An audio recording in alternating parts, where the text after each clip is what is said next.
لعنتوں سے رہائی کا مکاشفہ. لعنتوں سے رہائی کا مکاشفہ. اور اس پر بہت سی کتابیں بھی ہیں. ایک مشہور خادم اپنے دور کے ہو گزرے ڈیرک پرنس، ان کی کتاب ہے بلیسنگ اینڈ کرس. اور اسی طرح میلڈن ہکی کی ایک کتاب ہے کہ ہم لعنتوں سے کیسے بچ سکتے ہیں. یہ اردو میں ہے، وہ انگلش میں ہے. اور بھی بہت سی کتابیں ہیں. لیکن یہ جو ٹاپک ہے یہ بڑا خاص ہے. بہت سے خادموں نے، بہت سے لوگوں نے اس پر لکھا ہے. بائبل اس کی شہادت دیتی ہے. دو پیالے ہیں، ایک برکت کا ہے اور ایک کیا ہے؟ کون سا ہے؟ کون سا پیالہ ہے؟ لعنت. And the choice is yours. مرضی آپ کی ہے کہ آپ کون سا چننا چاہتے ہیں. میں آپ کے لیے جو حوالہ پڑھوں گا میرے ساتھ مل کے نکالیے. زکریا کی کتاب، اس کا 5واں باب.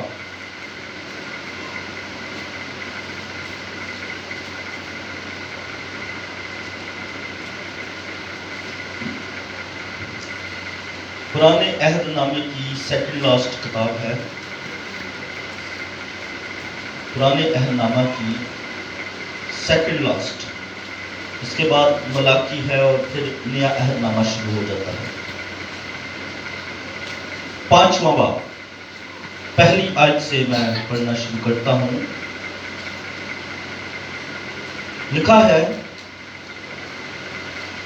پھر میں نے آنکھ اٹھا کر نظر کی اور کیا دیکھتا ہوں کہ ایک اڑتا ہوا تمار ہے. قرآن کا پاک کلام پڑھا جانا، سنا جانا ہم سب کے لیے باعث سے برکت ہو. یہ ایک رویا دیکھ رہا ہے جی ایک نبی. اور نبی بھی مائنر پروفٹ ہے. اپنے وقت میں ایک چھوٹا نبی ہے. ایک چھوٹا نبی ہے. اور وہ کہتا ہے میں آنکھ اٹھا کر نظر کی اور کیا دیکھ رہا ہوں، ایک کیا ہے؟ اڑتا ہوا تمار، جسے انگلش میں سکرول کہتے ہیں. اور پرانے وقتوں کے اندر جب کوئی بادشاہ فرمان لکھ کے بھیجتا تھا تو وہ اسی طرح ایک تمار پر، آج کل تو کتابیں ہیں نا، یہ اسی طرح سے سمجھ لیں اس وقت ایک پراپر چٹھی، ایک پراپر خط جو لکھا جاتا تھا، پورا ایک اپنے دل کا حال بیان کیا جاتا تھا اس پر. تو یہ وہ تمار اس نے دیکھا. آگے کیا لکھا ہے؟ اس نے مجھ سے پوچھا. اب خدا پوچھ رہا ہے تو کیا دیکھتا ہے؟ میں نے جواب دیا ایک اڑتا ہوا تمار دیکھتا ہوں جس کی لمبائی 20 ہاتھ. کتنی لمبائی ہے جی؟ یعنی 30 فٹ، تقریباً 30 فٹ بنتی ہے. اور چوڑائی 10 ہاتھ. کتنی جی؟ 10 ہاتھ. یہ کتنی بن گئی؟ یہ 15 فٹ تقریباً بن گئی. ٹھیک ہے جی.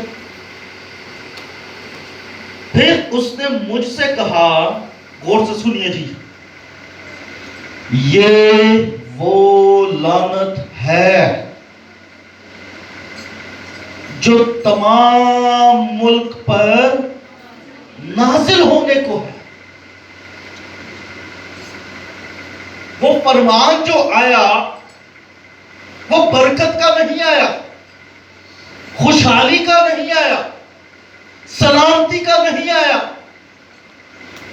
فرمان آیا ہے۔ اور کس چیز کا آیا ہے؟ خدا کی طرف سے حکم ہے کہ لعنت ہے۔ اور صرف ایک صوبہ پر، ایک شہر میں، کسی ایک پنڈ چ یا ایک گھر چ، نو، کہاں؟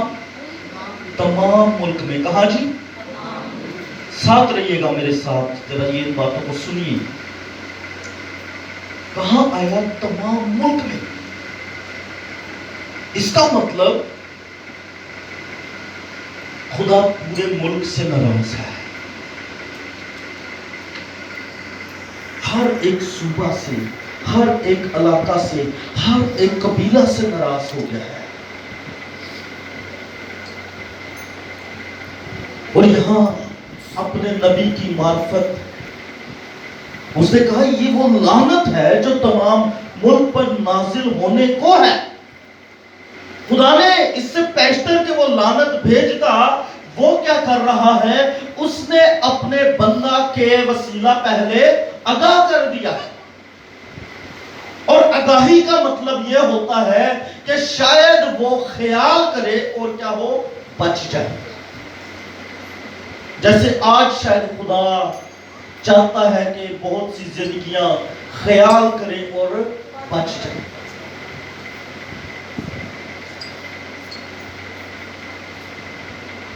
اور آگے لکھا ہے اور اس کے مطابق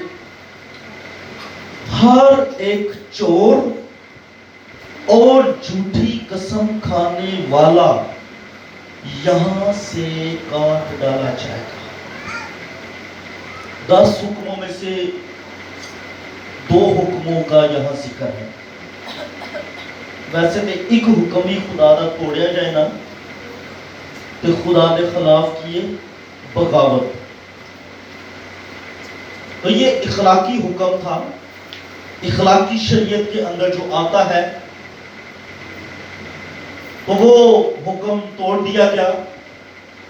حکم ہے نا جی کہ تو چوری نہ کرنا، جھوٹی گواہی نہ دینا، تو یہ حکم ہے۔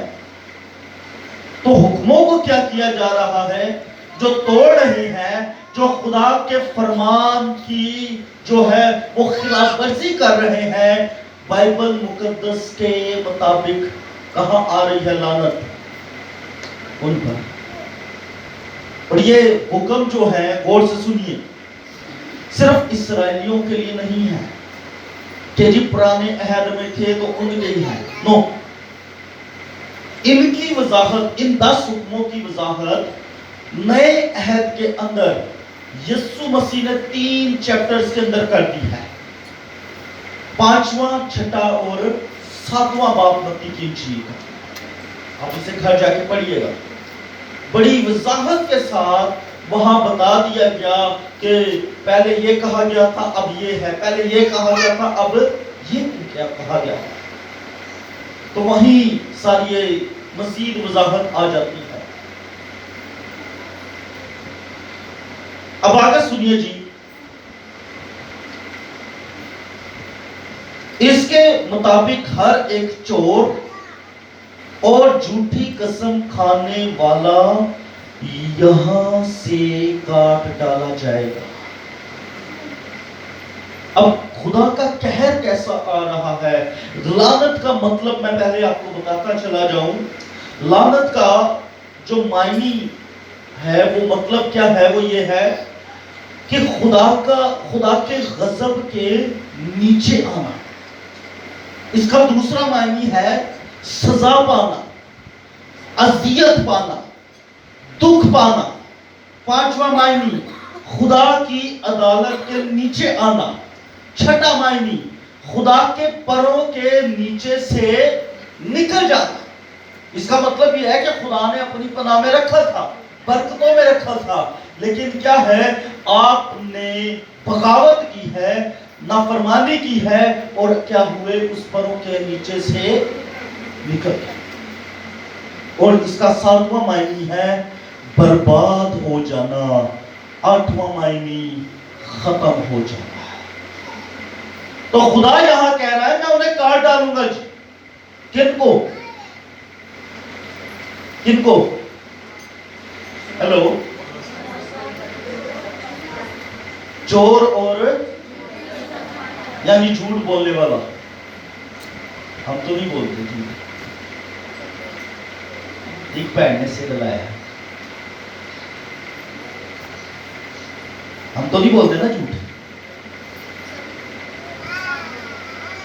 اس نے کہا میں کاٹ ڈالوں گا چور کو. اور نئے عہد کے اندر جا کے اس کی مزید وضاحت دیکھیں گے نا کہ اگر ہم لالچ کے ساتھ پڑوسی کے مال کو دیکھیں گے بھی تو خدا اس کی بھی عدالت کرے. اس کی مزید تشریح یہاں ہے. آپ جو خیال کر رہے ہیں آپ نے یقیناً وہ چوری. تو یہاں یہ اچھا میں یہ صرف سمجھانے کے لیے بات کرتا ہوں. یہ سمجھیے گا کسی کو پرسنلی نہیں کر رہا. یہ کلیسیائی اجتماعی طور پر ہے کیونکہ ان باتوں کے لیے ہمیں سمجھنا ہے. ہمارے بچوں کی تربیت کے لیے باتیں بہت زیادہ ضروری ہیں. ہم پریچنگ میسج پسند کرتے ہیں لیکن ٹیچنگ میسج جب ایسا ہوتا ہے تو پھر ہمیں ذرا وہ عجیب سا لگتا ہے. لیکن یہ ٹیچنگ ضروری ہے. یسوع مسیح زیادہ ٹیچنگ بھی کرتے تھے. آمین آمین ہلیلویا. سو یہاں چوتھی آیت کے اندر کیا لکھا ہے؟ میں تیسری سے پڑھتا ہوں. اس کے مطابق ہر ایک چور اور جھوٹی قسم کھانے والا یہاں سے کاٹ ڈالا جائے گا. رب الافواج فرماتا ہے میں اسے بھیجتا ہوں. او مائی گاڈ سنیے وہ کہتا ہے میں اسے بھیجتا ہوں. رب الافواج فرماتا ہے. یہ کوئی شخصیت ہے جو آ رہی ہے.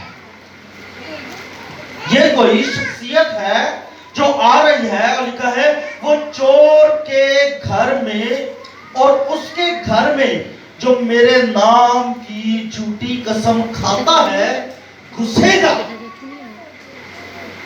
یہ میں نے کہا یہ کوئی عام سی یہ بات نہیں ہے کہ بس یہ ایسی کوئی چیز آ رہی ہے.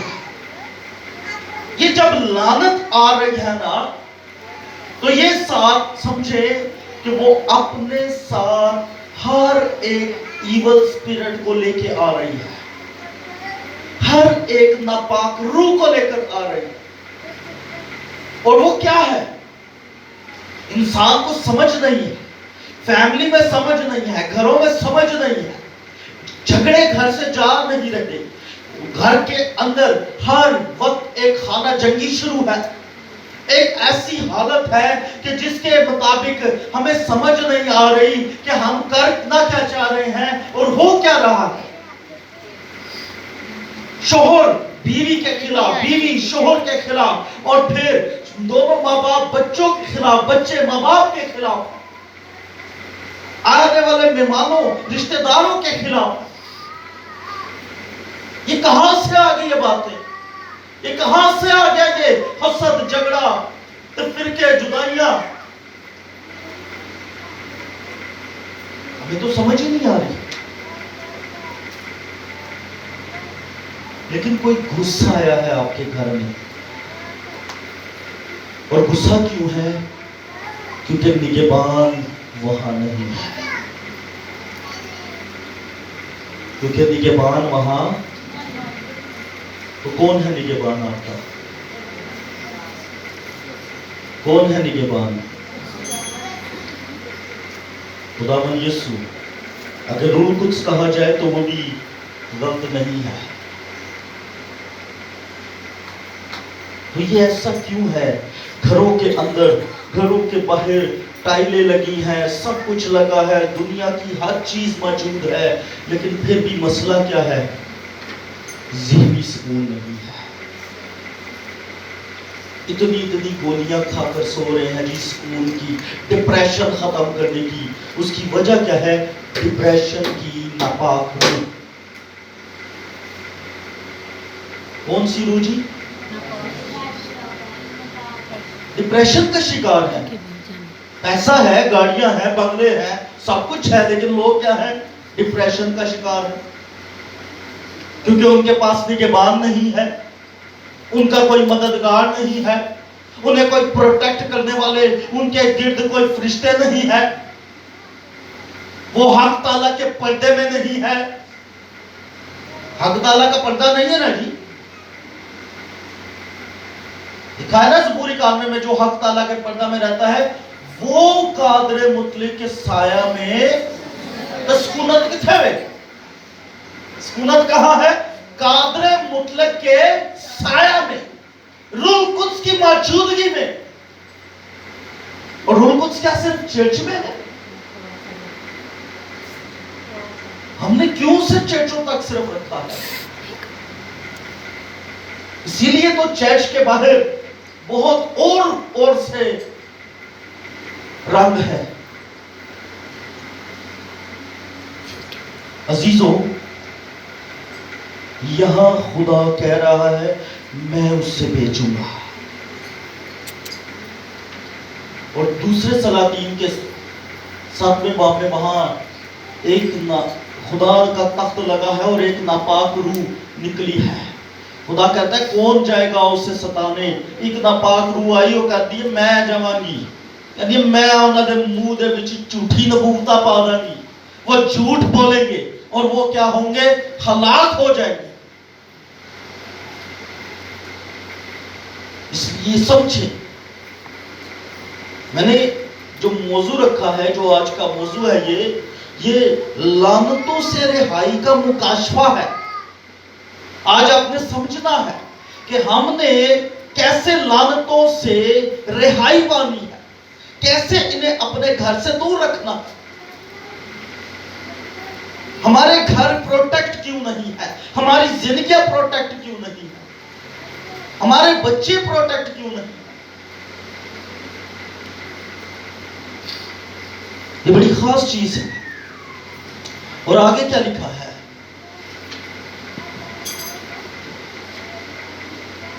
جو میرے نام کی جھوٹی قسم کھاتا ہے گھسے گا اور اس کے گھر میں رہے گا۔ آگے سنیے، اور اس کی لکڑی اور پتھر سمیت کیا کرے گا؟ برباد کرے گا۔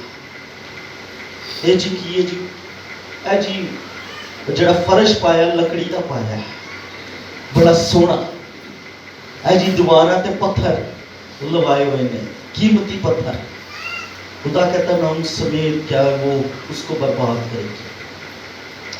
تو یہاں خدا کا غضب ہے، یہاں خدا کا قہر ہے۔ میں ایک اور حوالہ آپ کے لیے پڑھتا ہوں، مثال کی کتاب اس کا 26واں باب،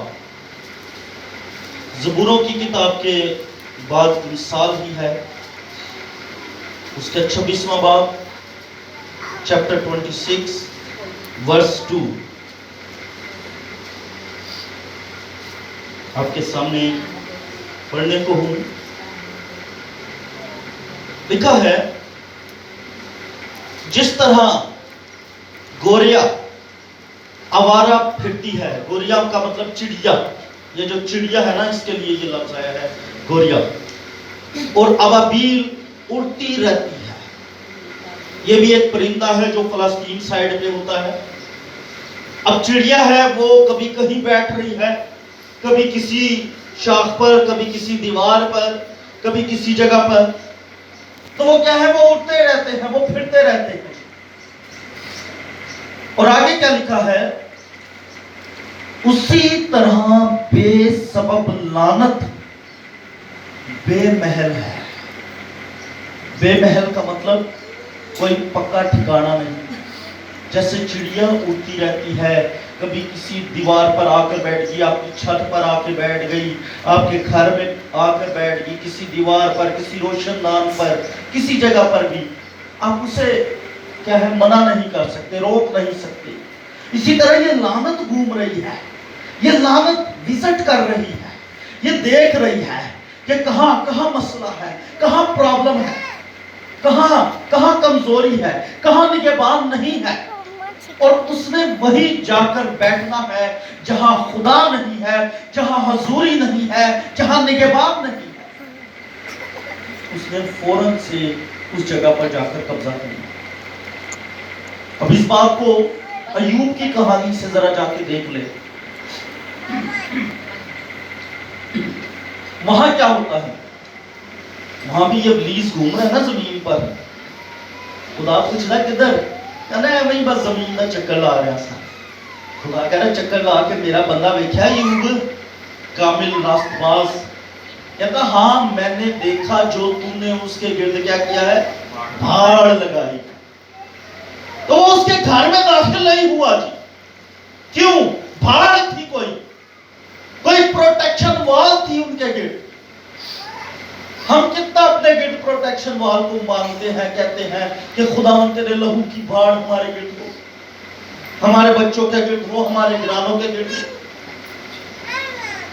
ہیلو، ہم کتنا کہتے ہیں اپنے گھروں کے لیے؟ انہوں نے کہا وہ میں نے دیکھی ہے وہ بھاڑ، اس لیے وہ اندر نہیں جا سکا۔ پھر اس نے کہا کہ ہٹا ذرا، پھر میں دیکھتا ہوں۔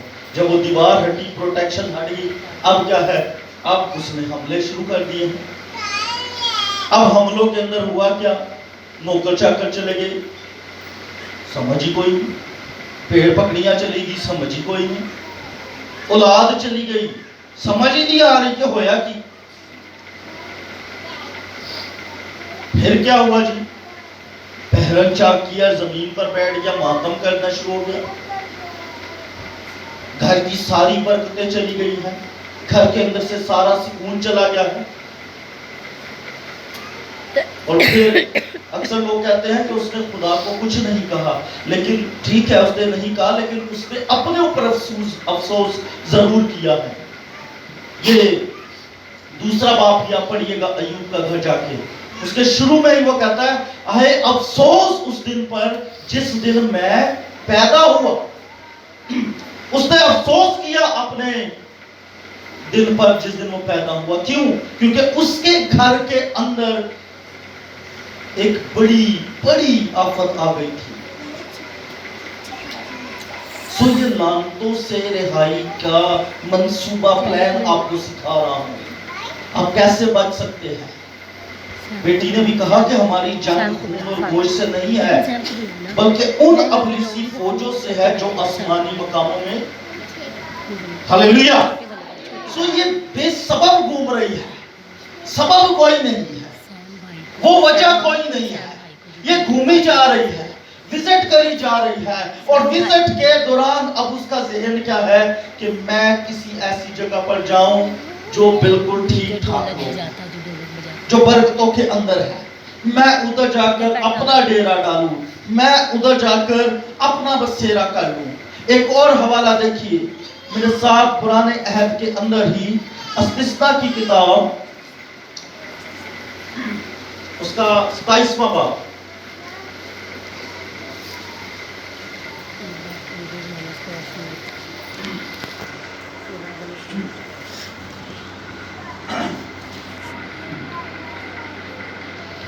استثنا 27واں باب 11ویں آیت مقدسہ۔ یہاں سے میں پڑھنا شروع کرتا ہوں، خاص باتیں ہیں یہاں پر۔ اور موسیٰ نے اسی دن لوگوں سے تاکید کر کے کہا کہ جب تم یردن پار جاؤ تو کوہ کرمزم پر شمعون اور لاوی اور یہودا اور اشکار اور یوسف اور بنیامین کھڑے ہوں اور لوگوں کو برکت سنائیں۔